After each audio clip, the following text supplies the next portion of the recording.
Assalomu alaykum. Nurafshon TV telekanali o'z dasturlarini Agro o'z ko'rsatuvi bilan davom ettiradi.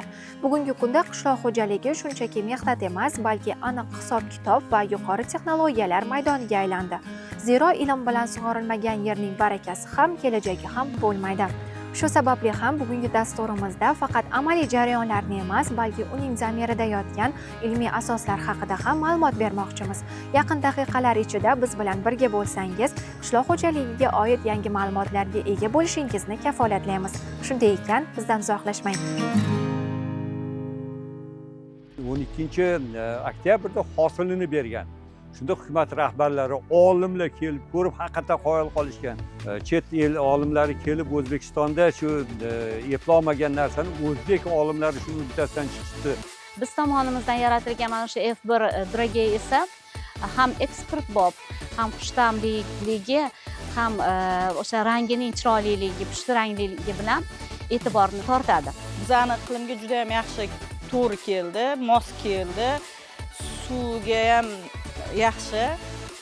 1-2 kun bermasa ham chidamli gulladan ekkanman. Qo'limda limonning ikki xil navi turibdi. Kattasi ham limon, kichigi ham limon. Ammo ular faqat ko'rinishi bilan farq qilmaydi. Ularning shakli ham, ta'mi ham va hatto nomi ham turlicha. Bu haqda batafsil ma'lumotlarni sizga Toshkent davlat agrar universiteti qishloq xo'jaligi fanlari doktori, professor olim, agronom Muhammadazaka Faxruddinov beradilar.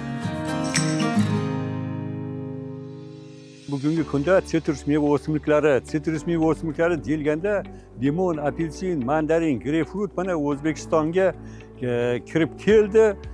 O'zbekistonda bugungi kunda hamma regionda shu keng miqyosda shu limon, apelsin, mandarin, greypfrut ekilyapti. Ana endi 1948-yilda 15 ta mutaxassis olimlar kelib O'zbekistonda limon, apelsin, mandarinlarni ekib o'stirib, shu O'zbekistonda ham sitrus meva o'simliklari yetishtirilsa degan xulosa bilan kelishdi.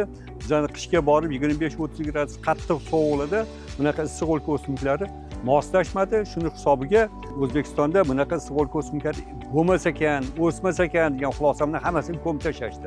15 ta mutaxassis olimlar 3 yil sinovda o'tkazishdi. Mana shu O'zbekiston bo'yicha bu 32 ta xo'jalikda limon, apelsin, mandarinlarning greypfrutini olib borib ekishgan. Qishga borib sovurib ketgandan keyin bunaqa issiq o'lka o'simliklari o'smas ekan degan xulosa bilan hammasini ko'mib tashlashayotganda shu ustozim, otam, seleksioner olim, xalq akademik Zayniddin aka Faxruddinov otalari, ustozlari Faxruddin bobo o'g'illariga Mulla Zayniddin o'g'lim, bu O'zbekistonning ona tuprog'ida har bir o'simlikka to'g'ri e'tibor qaratilsa hosil beradi degan gaplari otamga bir armon bo'lib, otam moslashtira olmasdan ko'mib tashlashayotgan joydan ko'chaltadan olib qolib, o'zlari birinchi olib borgan ishlari transhey usulida yerdan 1,5 metr turponni olib tashlab, o'sha yerda ustini ozgina karkas qilib, o'sha issiqxona tashkil qilganlarida ana shu issiqxonada birinchi O'zbekistonda ilk bor limon 1960-yil 12-oktyabrda hosilini bergan. Shunda hukumat rahbarlari, olimlar kelib ko'rib haqiqatan qoyil qolishgan. Chet el olimlari kelib O'zbekistonda shu eplolmagan narsani o'zbek olimlari shuni uddasidan chiqishdi deb 1960-yilda Sharaf Rashidov kelib, Zayniddin aka, sizni olib borgan ishlaringizga haqiqatan qoyil qoldim. Endi sizdan mana shu O'zbekistonda yangi mahalliy navlarni, limonli navlarini yaratish hamda mutaxassislar ko'chatlarni tayyorlash sizni zimmangizga. Ammo O'zbekistonda 500 gektar issiqxonani tashkil qilib, sizni yo'lga qo'yamiz deb yo'lga qo'l tashlash, ish boshlashgan. Mana shundan keyin ustozim otam O'zbekistonda limonning 10 dan ortiq navlarini yaratdilar. O'zbekistonda yaratilgan F1 Toshkent navli limon, F2 yubiley navli limon jahonda ekologik toza mahsulot sifatida birinchi o'rinni oldi. Chetdan kelgan olimlar qiziqib kelib ko'rishib, tashqarida oppoq qor, ichkarida yopiq sharoitda to'g'lanib turgan limonlarni ko'rib, haqiqatdan yuqori baho berib ketishgan. Shu qatori Fidel Castro, Kubani prezidenti Fidel Castro kelib, bizani limonni, o'sha otami limonni kesib totib qilganlarida limonni yeb, bir kesim yeb, bizada ochiq sharoitda vatani bo'lishiga qaramasdan haqiqiy limonni shu yerda iste'mol qildim deb Fidel Castro qoyil qolgan. O'sha kosmonavt uchuvchilarda mana Yuriy Alekseyevich Gagarin kelgan. Gagarin kelib haqiqatda O'zbekistonda o'zbek limonlarini ko'rib haqiqatda qoyil qolgan. uni mazasiga ham qoyil qolgan. Jonibekov ham kelib haqiqatda limonlarni ko'rib, shu bizani limonariyaga a'zo bo'lgan, o'sha kelib o'sha kosmosga chiqishdan oldin o'sha limonni Toshkent limonlaridan uzib olib, o'zi kosmosga o'zi bilan birga olib chiqib, o'sha yerda bir kesim iste'mol qilib, shu o'zimni yaxshi his qildim deb kosmosdan ham intervyu bergan.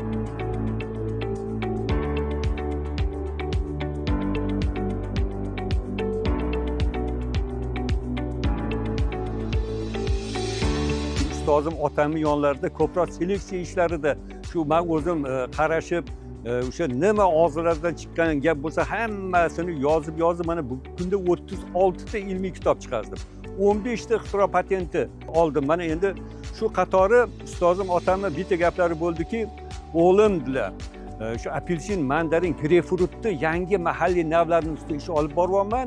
Meni ishlarim agar nihoyasiga yetmasa, menga biror narsa bo'lsa, o'g'lim, men senga ishonaman, shu ishlarni sen davom ettirasan degan gaplari menga bir armon bo'lib, shu otamni shu olib borayotgan ishlarini nihoyasiga yetkiza olmagan ishlarning ustida ish olib bordim.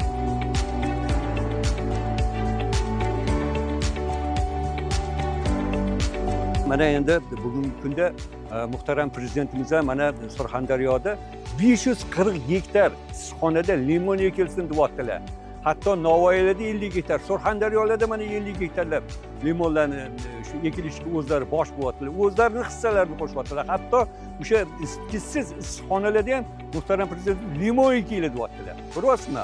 O'sha ustozim otam boshlab bergan ishlarini bugungi kunda nihoyasiga yetkazganimda men o'zim ko'rib, o'zim shunaqa quvonib ketdimki, bir ko'rsangiz mana shu limonga o'xshab shunaqa tovlanadiki, fazoda bir kosmik kemani qanday tovlanayotgan bo'lsa, yaratilgan yangina shunaqa tovlanib turganini ko'rib, o'zim juda xursand bo'lib ketdim. Endi shu navni xudo xolasa fazogir deb nomlamoqchiman. Endi hozir ko'p olimlar misol uchun o'sha yangi nav yaratyapti-da, ishlab chiqarishga qanaqa qilib tatbiq etishni bilmayapti. Ishlab chiqarishga tatbiq etsa, o'shanga patent olsa, yoki yuqori hosil olinadigan bo'lsa, yo shirinliklari bilan, yo o'sha mazasi bilan, yo o'sha o'zini chiroyli bir kasalga sovuqqa chidamliligi bilan afzalliklarini ajralib chiqadigan bo'lsa, ana uni o'sha yaratgan olim ishlab chiqarishga tatbiq etadi. Bugungi kunda o'sha Xalqaro tabobat o'smishlar fanlari akademiyasi ham mana shunaqa yangiliklarni shu O'zbekistonda tatbiq etishga o'zini hissasini, ko'magini beryapti, ozgina bo'lsa ham ko'magini beryapti. Bugungi kunda olimlarning mana shunaqa ishlab chiqqan yangiliklari o'sha o'zini o'rnini topyapti.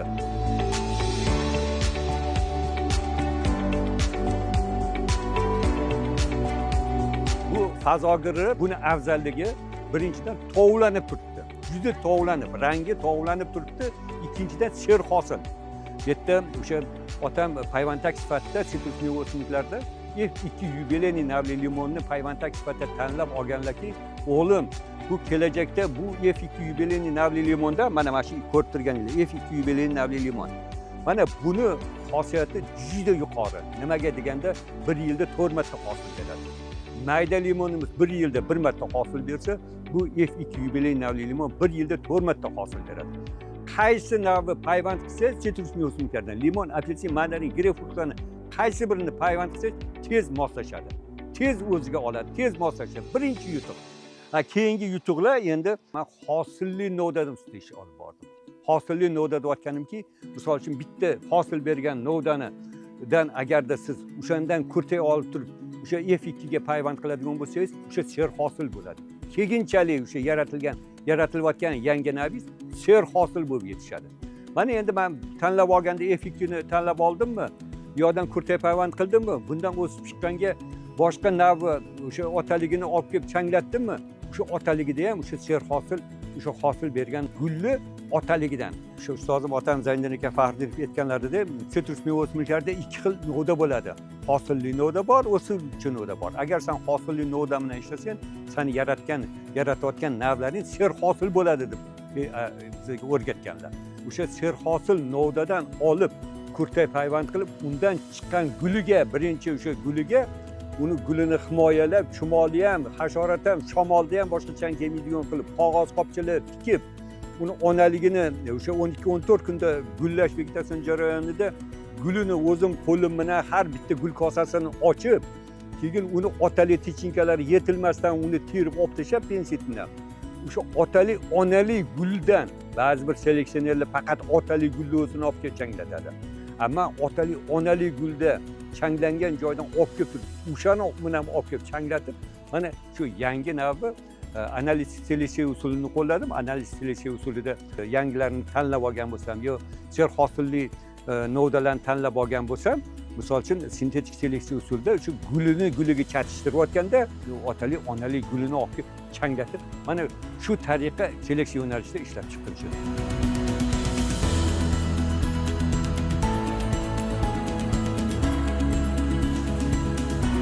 Toshkent davlat agrar universiteti tajriba o'quv dalasida shu yerda 2 sotu joyi menga shu sitrus meva o'simliklarining yangi navlarini yaratish, morfobiologiyasi, ularning ko'chatlarini ko'paytirib bolalarga o'rgatish bo'yicha shu yerda ishlar olib borayotgan bo'lsam, mana bugungi kunda shu otamni nihoyasiga yetkiza olmagan ishlarini ham shu yerda nihoyasiga yetkazib, mana bugungi kunda shu o'zimni baxtli insonlar qatorida hisoblayapman.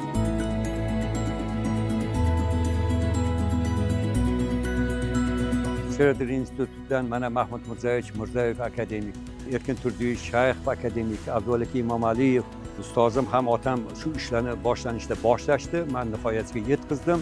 Elmira Zayniddinova bugungi kunda hatto kosmosni zabt etgan o'zbek limonlari degan chiroyli maqola yozganlar.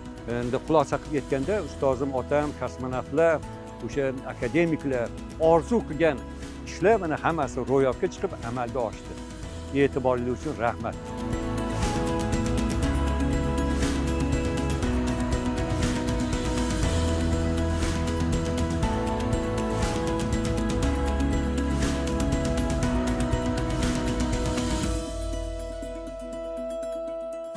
Ilmiy jihatdan pomidor meva hisoblanishini bilarmidingiz? Ammo biz uni sabzavot deb ataymiz. Xo'sh, o'zi qishloq xo'jaligida pomidor yetishtirish bo'yicha qanday yangiliklar ketmoqda? Bunga hozir beriladigan ma'lumotlar orqali javob olamiz.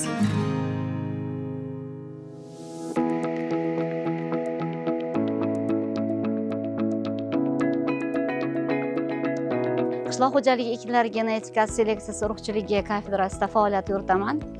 Ushbu kafedrada biz tomonimizdan qator professor o'qituvchilar tomonidan talabalarga dars berish bilan bir qatorda qishloq xo'jaligi ekinlarining, sabzavot ekinlarining navlari yaratilgan.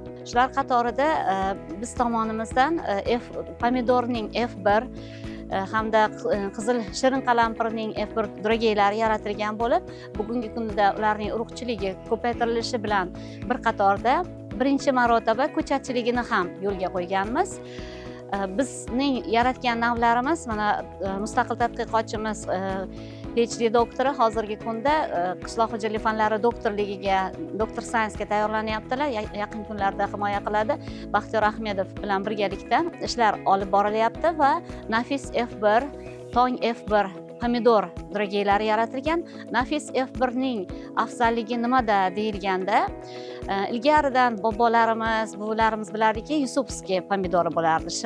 Shirin, o'ta shirin, lekin ezilib ketadigan tomoni bilan afzal bo'lmagan, pushti rang, juda ham yaxshi pomidor bo'lgan, faqat uning afzal emas tomoni ezilib ketishi bo'lgan. Biz tomonimizdan yaratilgan mana shu F1 drogey esa ham eksportbop, ham xushtamligi, ham o'sha rangining chiroyliligi, pushti rangliligi bilan e'tiborni tortadi. Shu bilan bir qatorda mevasini shirinligi. Qishloq xo'jaligida umuman sabzavotchilikda uning kameralariga ham e'tibor qilinadi. Kesilganda 5-6 kameraliligi bilan ham afzal hisoblanadi. O'zi heterozis nima deyilgan savolga javob beradigan bo'lsak, bu ekilgan mana mavjud bo'lgan navlarni chatishtirganda, ikkita navni chatishtirganda o'sha ota-onadan ustun tomonlarni, mahsuldorligi, hosildorligi, masalan aytaylik, o'sha mevaning shirinligi bilan afzal bo'lishligi, ya'ni dominant bo'lishligi birinchi F1 avlodda. Yana bitta yutug'imiz asosan juda ham qiyinchilik tug'dirardiki, respublikamizda mana shu F1 drogeylarni asosan chetdan sotib olinadi-da. Mana shu chetga barcha mablag'ni ketib chiqib ketishligini oldini olish maqsadida ham aholini o'zimizni F1 geterozis drogeylarimiz bilan, o'zimizni urug'larimiz bilan, o'zimizni ko'chatlarimiz bilan ta'minlash asosiy maqsad bo'lgan va biz bunga erishdik. Chunki butun respublikani ta'minlay oladigan darajada urug'larimiz bor va shu bilan bir qatorda mana shu Toshkent davlat agrar universiteti brendi asosida ko'chatchiligini ham yo'lga qo'yyapmiz.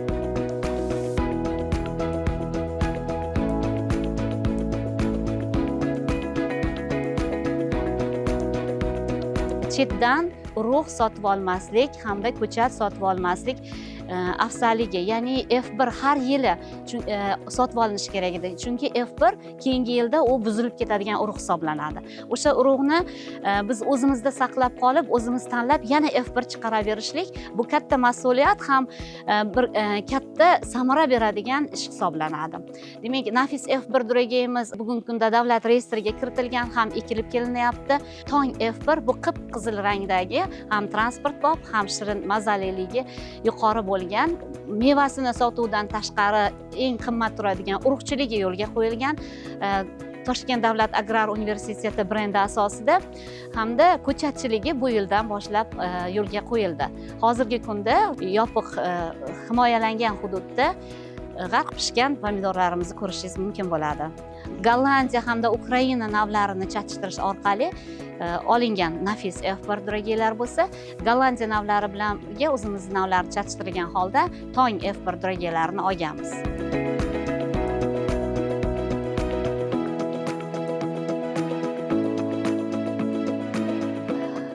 Oddiy aholiga tayyor urug' yetkazib bera olamiz. Chunki buni seleksion jarayonlari bor, urug'chilik jarayonlari bor. Uni bilmagan holda endi to'g'ridan-to'g'ri tanlashi mumkin. Ilgarigi o'sha oddiy dehqonlar singari eng yaxshisini tanlab olib urug'ini ekishi mumkin. Lekin bu katta ish, ya'ni katta partiyada urug' yetkazib berish uchun seleksioner urug'chi kerak bo'ladi.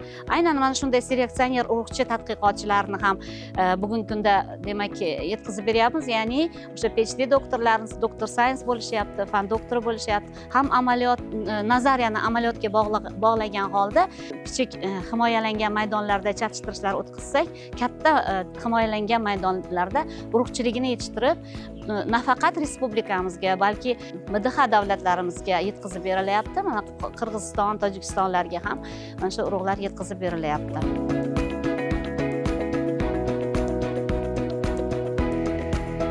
Agar aholiga yetkazib berish bo'yicha aytadigan bo'lsak, tomorqalarda ham bu himoyalangan maydon uchun deyilgan bo'lishiga qaramasdan tomorqalarda ham yetishtirish mumkin. Albatta F1 paytida juda yaxshi hosil beradi, ya'niki o'sha birinchi avlodda. Ikkinchi marta urug'idan ekilganda ajralish ketishligi bu bizda o'sha aynan nazariy qilib aytadigan bo'lsak, Mendel qonunlariga ko'ra ajralish ketadi. Va bu joyda o'sha dehqon yoki bo'lmasa tomorqachi tanlab olishligi kerak eng yaxshilarini. Urug' olayotgan joylariga, masalan, aytaylik o'sha olimlarga yoki bo'lmasa bizni agrar universitetga murojaat qilsa, urug'chilarimizga murojaat qiladigan bo'lsa, albatta sof urug'ni yana qayta olish imkoniyatiga ega bo'ladi va yana o'sha hosilni hatto tomorqasida ham juda yaxshi hosil olish imkoniyatiga ega bo'ladi.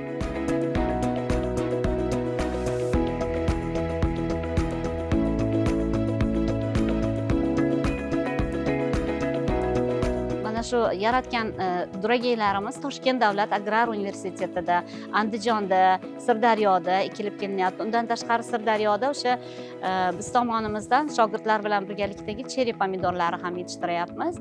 Buni ham demak bilasizki, o'sha restoranlarda juda ham bahosi qimmat turadi. Hamda uni ham kichik-kichik teplitsalarda, ya'ni issiqxonalarda, himoyalangan maydonlarda, tomorqalarda ham amalga oshirish mumkin. Bunda albatta o'sha oilani moliyaviy tomonini ham juda yaxshi yo'lga qo'yish, samarali yo'lga qo'yish imkoniyati hisoblanadi.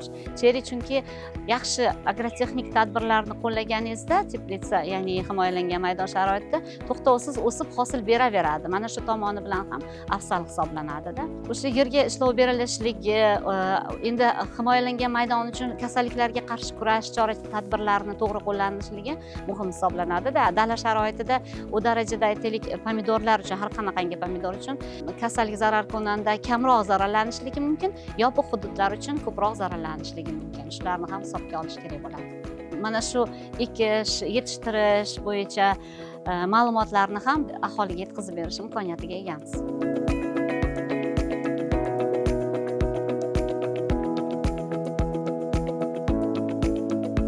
Aholi foydalanadigan bo'lsa, kichik himoyalangan teplitsalar sharoitida yoki himoyalangan maydon sharoitida o'z vaqtida shamollatib turilishligi ham ahamiyatli hisoblanadi. Undan tashqari o'sha aynan to'g'ri kurash choralarini qo'llash, usullarni qo'llash kerak bo'ladi.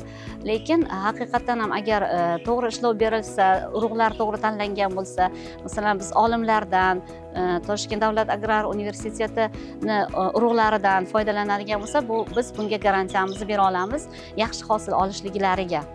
Mana shu tomonlarini aytishim mumkin aholi uchun. Aynan qishloq xo'jaligi ekinlar genetika seleksiyasi urug'chiligi kafedrasi Toshkent davlat agrar universiteti muhandislik va agrotexnologiyalar fakultetidamiz.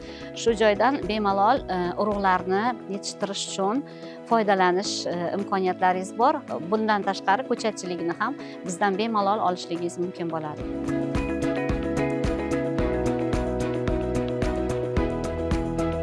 Bu himoyalangan maydon bo'lishligiga qaramasdan issiqda issiqxonani ustida loy bilan suvab qo'yiladi, himoyalanadi, qora demak to'llar tutib qo'yiladi. Mana shu kabi himoyalanish choralari ham ko'riladi.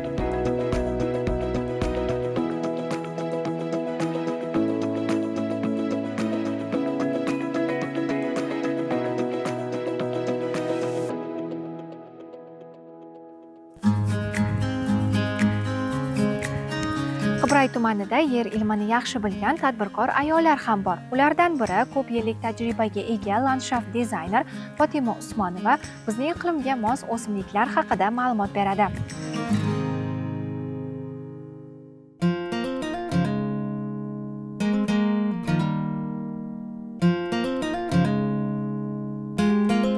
Assalomu alaykum. Bugun men sizlarga quyoshli joyga mo'ljallangan gullar haqida gapirib o'taman. Namuna uchun shu gulxonamizga quyosh to'sadigan gullarni ekkanmiz. Bizani yoz bilasizlar qanaqa issiq, o'sha yozda chillada kuyib ketmasligi uchun chidaydigan o'simliklarda mana barbaris ko'chati bor. Hademay men bu lola daraxtimizni gullaganda, baylarini hammasini yoyganda gortenziyamizga sal soya keladi. Bu nimsoyaroq joyda o'sadigan gortenziya.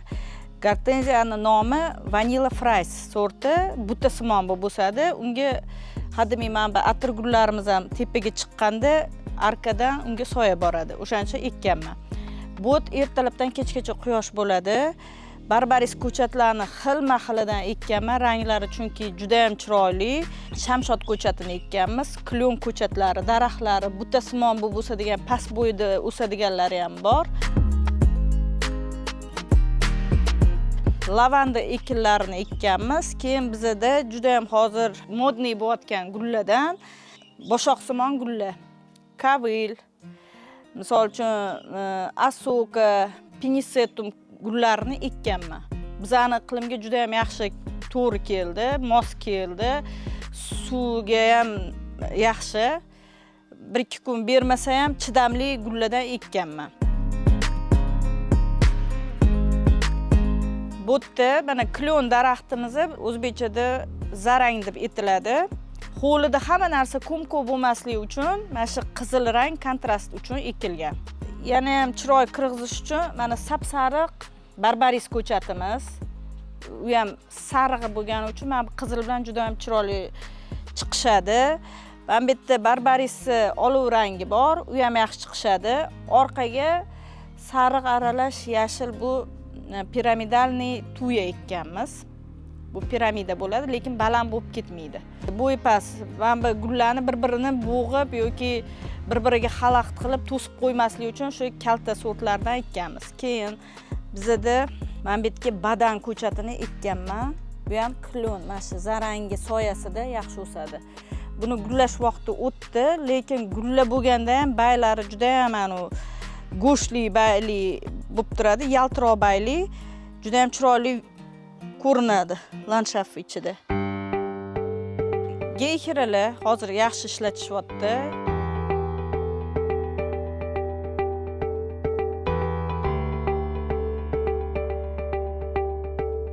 Keyin boshoqsimon gullar. Misol uchun mana kavil ko'chati. Bu juda ham chiroyli bo'ladi. Buni quyoshga ekasizlar, shamolda shu tebranganda juda ham chiroyli effekt bergani uchun juda ham yaxshi ko'rib landshaftniy dizaynerlar olishadi. Boshoqqa o'xshab nomiga bug'doyga o'xshagan gul beradi. Keyin juda ham yaxshi qo'llanilayotgan lavanda ko'chati. Tikka quyoshda zo'r o'sadi, gullashi siyoh rang bo'lib, bu ham juda ham chiroyli effekt beradi.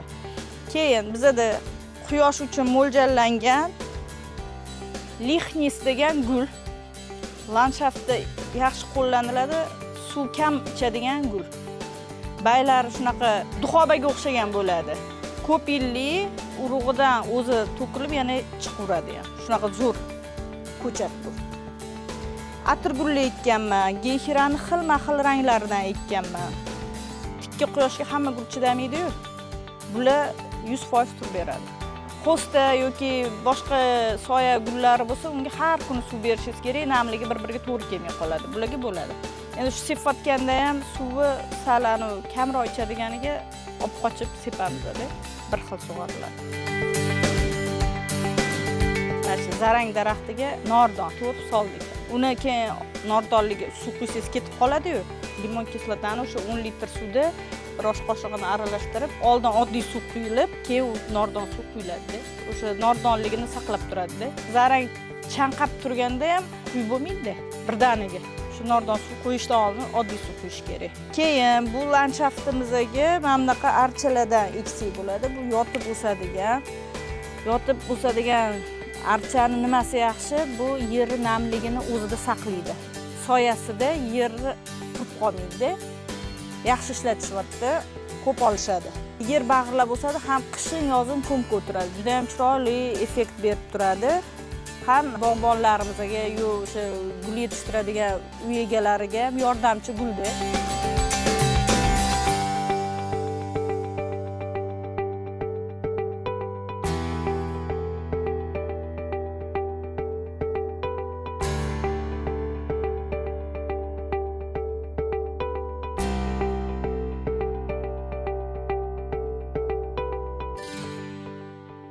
Guvohi bo'lganingizdek, dehqonning bilagi va olimning bilimi birlashsa, yer o'z ne'matlarini ayamaydi.